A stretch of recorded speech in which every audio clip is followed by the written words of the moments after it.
Now here's Colleen Wagner with today's NBC Sports.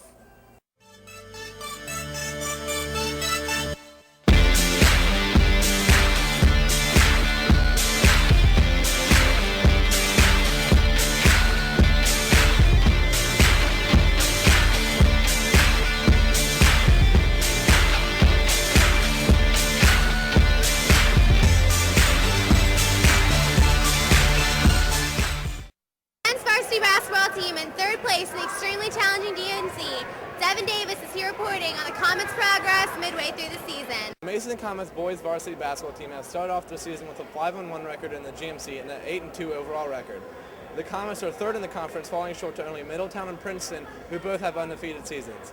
Zach Brown is second in the conference in both steals and points, and has the rival, the Coleraine Cardinals. Last year, the Comets faced the Cardinals twice and triumphs over Coleraine each time. The first game was 35-33, and the second was with a score of 44-37. The scores were close, but the Comets managed to come up on top. Rasheed Billings played in both matchups last year and has high expectations for the team on Friday night. My expectations for the rest of the season is to win out, go undefeated. We lost 2 games, we should not let that stop us. Go and beat the powerhouse Middletown. Last year was the first year in 17 seasons the Comets finished with a losing record, so this year the pressure is on. If they can continue to show the determination and commitment needed for a winning record, they can make last year just a distant memory. I'm Devin Davis, NBC Sports. With Mason finding huge success in the court, Comet athletes are also succeeding in the pool. Here's Aaron Brody with the story. 2008 marked that of a milestone year for the Lady Comet swim team as they saw then sophomore Danielle Jansen swim her way straight into the record books as she became the first female Comet to haul in the always coveted state championship trophy. Returning as just a junior this year, Danielle has high hopes for making yet another run at state stardom. Danielle, owning record times in several events after just 2 full seasons, has even left her coaches contemplating the measure of her potential. Well, this past summer she just missed getting cuts to go to the Olympic trials, which is obviously a very prestigious meet. But again, she was only in between her sophomore and junior year, so she's still relatively young. So potentially, like any athlete, I would always tell her unlimited. It's just whether she can remain motivated, because swimming is very grueling. Finishing state runner-up her freshman year, and of course winning it all last season as a sophomore, Danielle has made it look quite easy to achieve success in the pool. The most important part of swimming in any sport is to work hard, just because the only way you're going to beat your opponents is if you work harder than them and you set your goals higher than them. And you push yourself every single day to your limit and work as hard as you can. Boasting various school records and an immense amount of respect from her peers, Danielle has still managed to stay humble and looks at the future in swimming with quite the level head. My expectations for this year are basically at state. I just want to go faster than I did last year and compete better than I did last year. And if that puts me in the top spots in 1 or 2 events, then I'll be really happy with that. And if it doesn't, as long as I went faster, then I can't be upset with that. And also, overall, I want our team to place higher than they did last year and score more points. With the swimming season coming in full go, there are a few things we know for sure. There are competitions to be won and a very determined Lady Comet chomping at the bit to be the last one standing. And who knows, if she stays motivated, she just might be a household name for a few years to come. I'm Aaron Brody, NBC Sports. Now here's Griffin Frake with his own unique take on wrestling. When the term wrestling comes to mind, most people think of the time when you or your brother and sister got into a fight. Whether it was for the remote or just regular sibling rivalry, wrestlers here at MHS will tell you that it's more than getting people in headlocks and giving you everybody knows we work hard and we work out a lot, but probably what most people don't know is, a lot of the kids, we just go out to have fun. It's not all kill each other the whole time. We go out there and enjoy ourselves. Junior Robert Shepard has been dominating on the mat since his freshman year. Today he'll attempt to show me some of the moves that has made him so successful. And you're going to cup it on his head like this, okay? Okay. Right now? Right now. Put your hand right there. There you go. Now, you're going to circle this way towards me. There you go. You get your other, you want to keep your hand on his head. Oh. There you go. Take this hand, and you're going to put it right here on his arm, right there. Okay.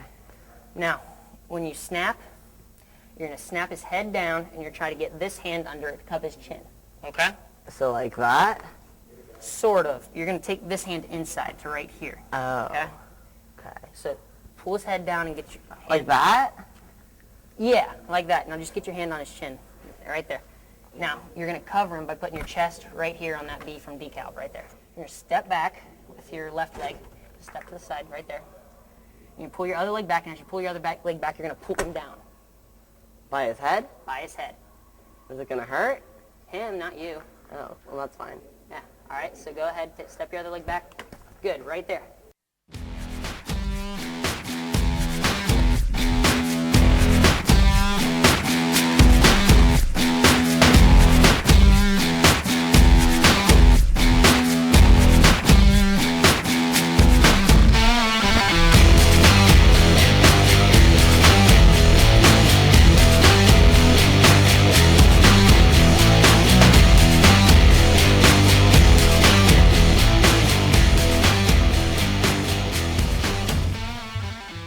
I have found that wrestling is a demanding sport here at MHS that combines physical strength and mastering the technique.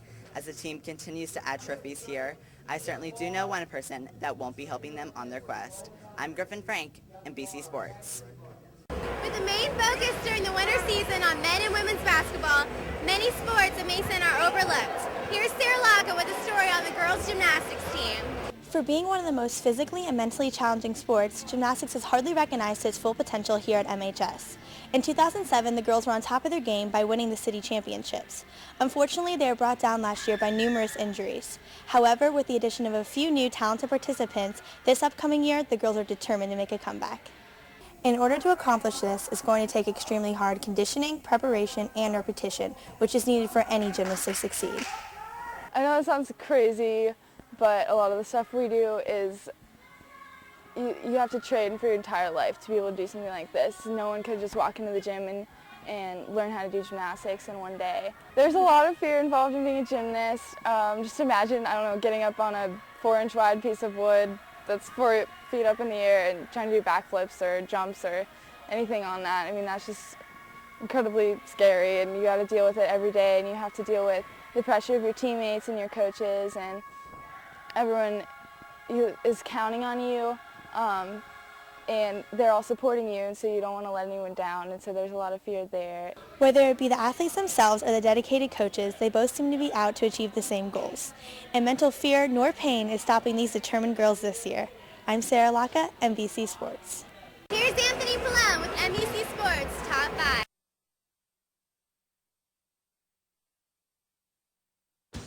Hi, I'm Anthony Pallone, and welcome to this edition of Top 5 Play.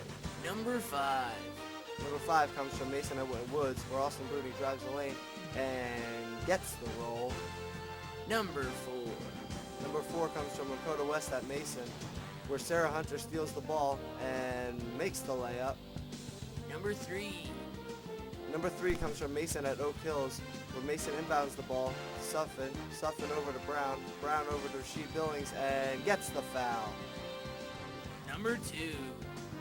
Number 2 also comes from Lakota West at Mason, where Kara Warner dishes it into the lane to Mikaela Kleiss and puts it in for the easy 2. Number 1.